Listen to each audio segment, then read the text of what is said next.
Bridging Worlds, the Muslim Role in the European Renaissance. Assalamu alaikum, peace be with you, and welcome back to the Abrahamic Dialogue. I'm your host, Ashley, and today we are tackling a profound historical question. What role did the Muslims play in the European Renaissance? When we think of the Renaissance, the rebirth of Europe, we often picture Italian city-states rediscovering ancient Greek and Roman texts. But this narrative often overlooks the essential bridge that made that rebirth possible: the vast, vibrant intellectual world of Islam. For centuries, while Europe was largely decentralized, the Islamic world was the global nexus of learning, preservation, and innovation. We will explore how their scholars saved Western knowledge, revolutionized mathematics, and kick-started the scientific revolution in Europe. Before we dive into this history of cultural transfer, please help continue producing content like this by taking a moment to like this video, subscribe to the channel, and share this lesson with others interested in the true, interconnected story of human progress. The two civilizations, 700 to 1200 CE. To appreciate the Muslim contribution, we must first contrast two contemporaneous worlds in the early Middle Ages. On one side, you had Western Europe, largely fragmented, agrarian, and focused inward following the collapse of the Western Roman Empire. This period is often referred to by some historians as the Dark Ages. On the other side, stretching from Spain to India, lay the immense Islamic caliphates, first the Umayyad and then the Abbasid.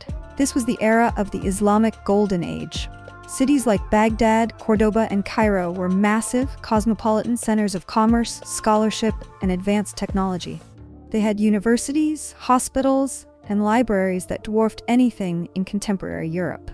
This was a civilization actively collecting, questioning, and expanding human knowledge.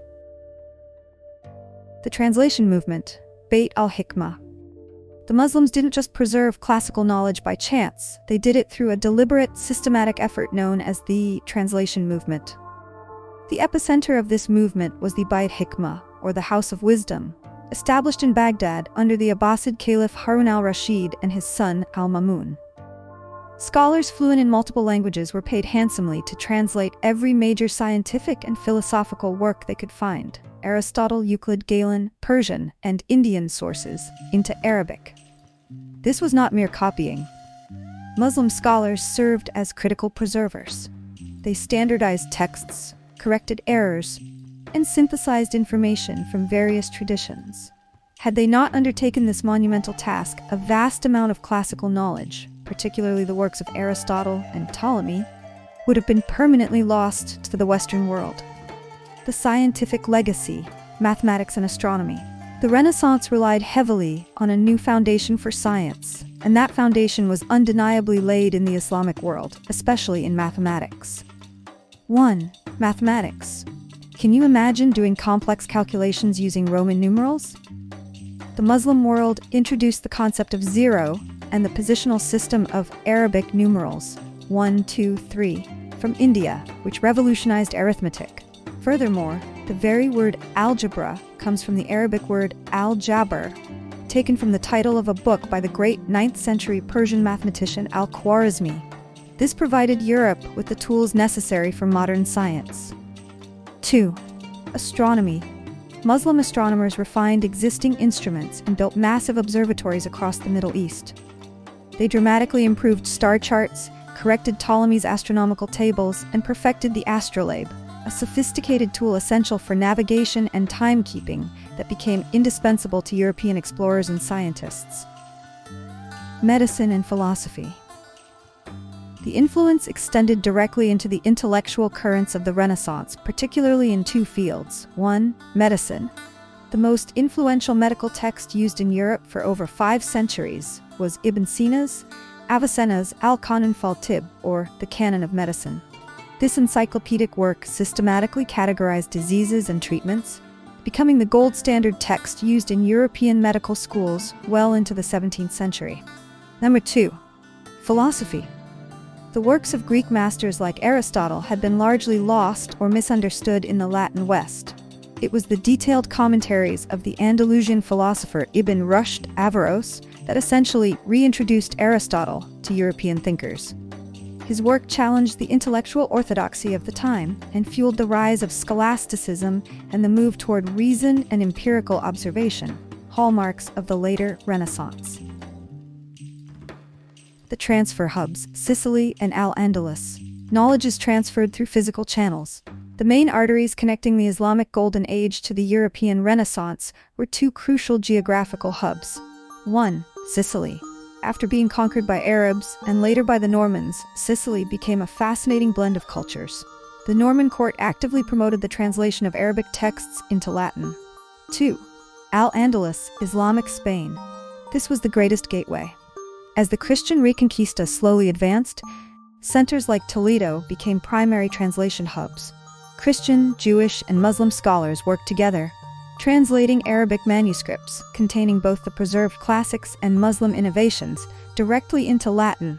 These translated works then spread across Europe, fueling the creation of the first European universities, such as those in Paris and Bologna. Technology and agriculture. The transfer was not limited to books. It extended to practical life, dramatically improving European economy and daily function. 1. Technology. The paper revolution is perhaps the most fundamental.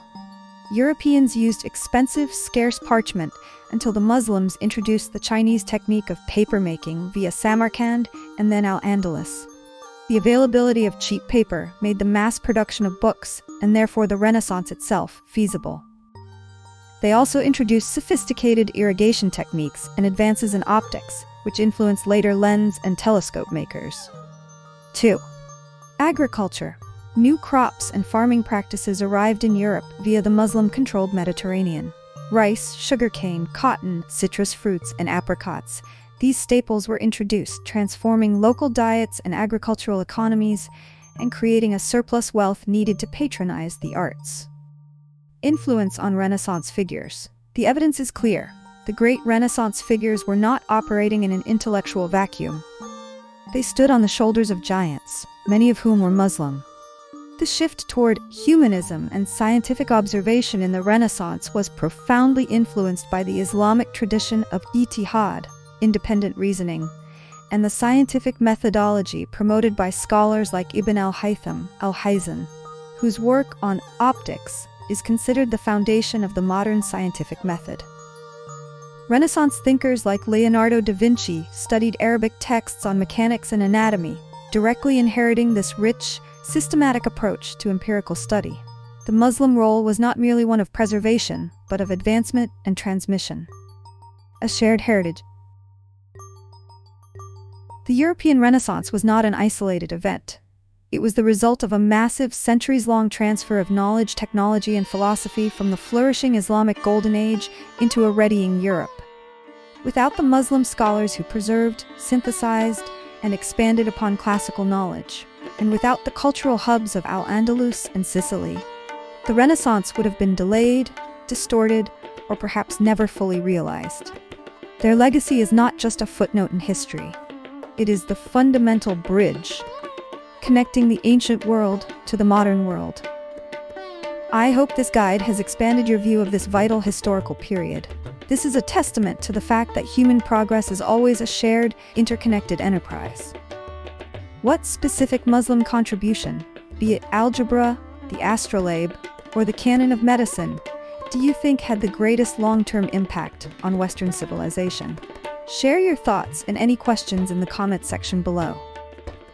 If you enjoyed this deep dive into cultural history, please take a moment to like this video. Subscribe to the Abrahamic Dialogue for more content exploring our shared heritage, and share this video with others. Thank you for joining me. Peace be upon you.